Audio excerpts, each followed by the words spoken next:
Azzy, Hi, Bo. how you doing? Good. How are you? Doing good. So I wanted to bring you here because we're talking about struggles, feeling unworthy, and so with that, knowing everybody struggles different, right? We all have different struggles, but we struggle regardless, nonetheless, right? Right. So I wanted to bring you here, especially because you've been super faithful to the podcast, and so I wanted to honor you with that and bring you here to dig into your mind. No, Oh, but I dear. wanted to bring you here so I could get your insight and your perspective on these things. You Well, know. thank you for having me. Oh, thank you. You're the first one that said that. Yeah, thank you for having me.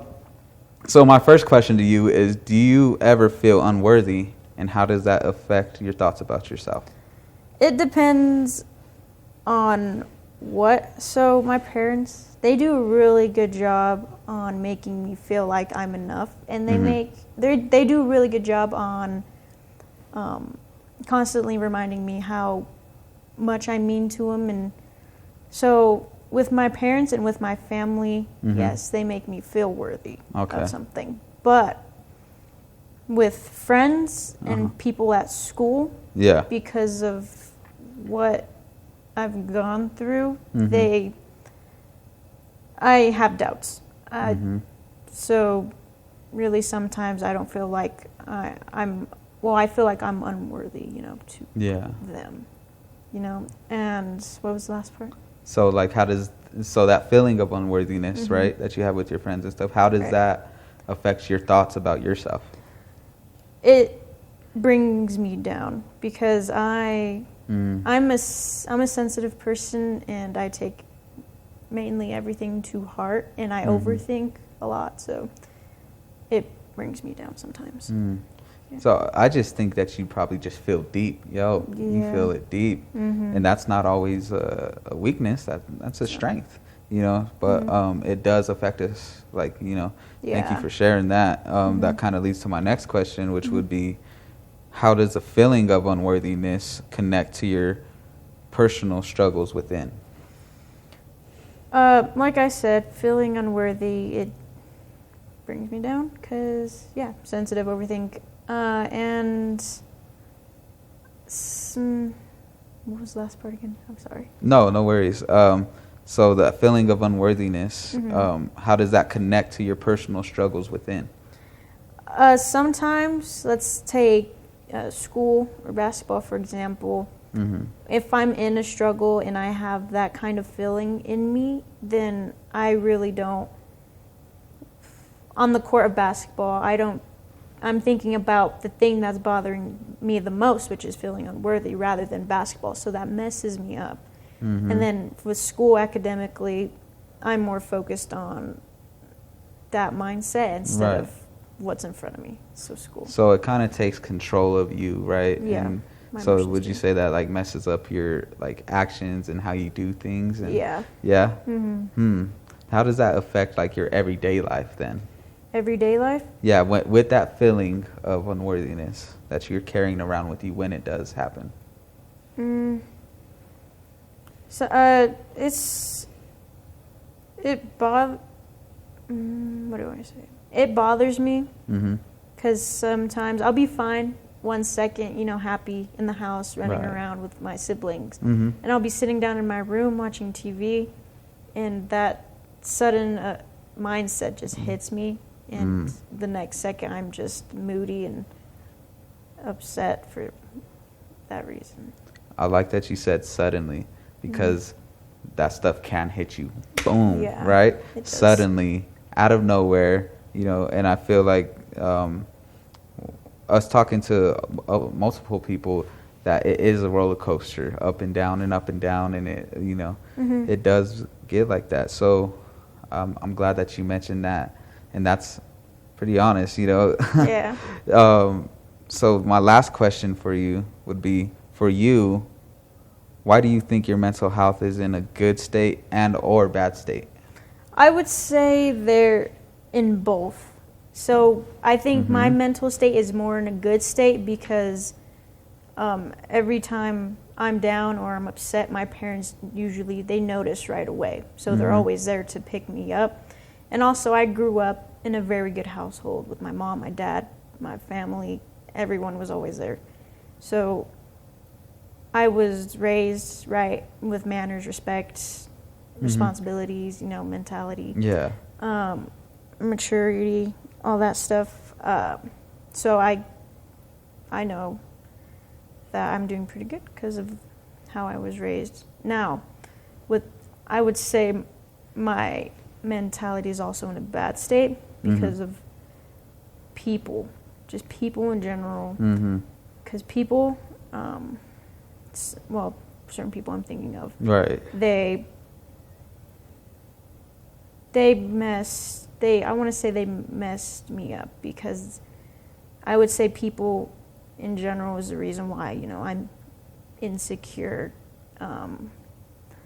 upset, have trust issues, sensitive, you know, overthinks because of what happened to me with people, you know. Yeah. So that's why. Yeah, and so like you said both of them, and you're not the first person to say like, well, I feel like it's both, you know, it's not just one. And that kind of goes back to what we were talking about with being a roller coaster, like up and down and up and down. So when you're in that state of feeling that way and dealing with your struggles, how do you cope with it? Like, how do you handle that? Family, for sure. I'm open. I try to stay open with my parents, which I've been doing pretty good. Honestly, it's just not just people, you know, it's things. Like, for me, instruments. I love playing, you know, the violin, the guitar, the piano. It's a way to help me calm down and, you know, get away from whatever's going on. Right. And I would say, you know, talking to my best friends, you know, the right people. Right. Because, I mean, they're my best friends for a reason. Because, like, they're the right people who I choose, you know, who are right for me. And I know that will bring me up and give me positivity.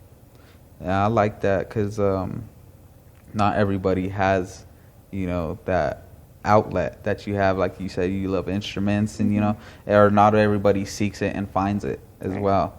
So I'm glad that you shared that, because not everybody would even think to even go there to find an outlet for that, you know, those struggles. And you had something. Yeah. I was going to say one more thing. Okay. Definitely, probably my top one is music. I absolutely love music, you know.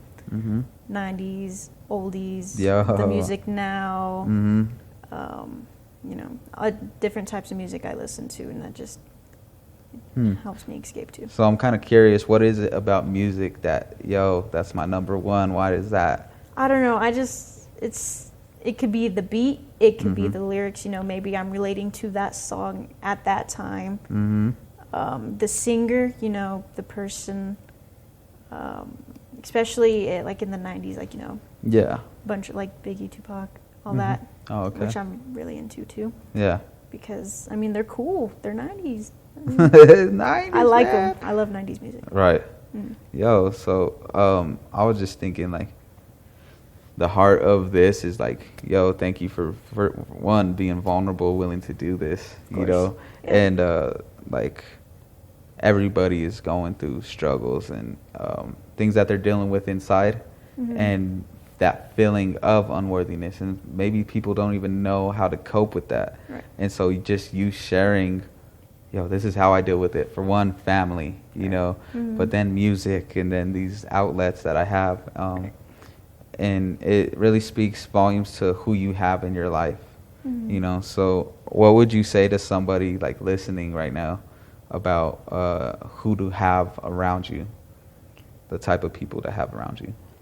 Definitely positive people, because you don't want to be friends or know someone who's very negative, because once you get to know a negative person, or once you're around a negative person a lot, then that can cause yourself to be negative, and that is not something that you would want.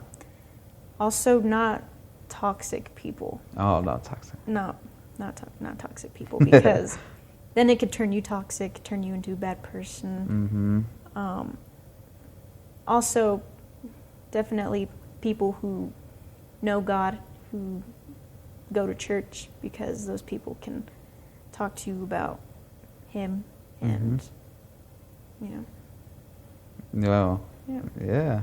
I like it. I like it a lot. I like it a lot. A lot. Yo, we're cousins, by the way. You know what I yeah. mean? That's why we vibe so good. It's like, no, I'm just kidding. But I've been wanting to get you. I'm like, as he's here this Sunday. No, she's not here. I'm sorry. No, I'm just kidding. But I'm glad that I finally got you, because I really wanted your perspective, and you know, because I know you've been through some stuff, you know, and so you're like, oh yeah, I have, right? And so somebody could benefit off of your experiences if you're willing to, like, you know, tell them or whatever, you know. So thanks for being here, and it's been a pleasure having you. Heck yeah. About to be lit. You already know. Thank you. Yep. Thank you. Thank you.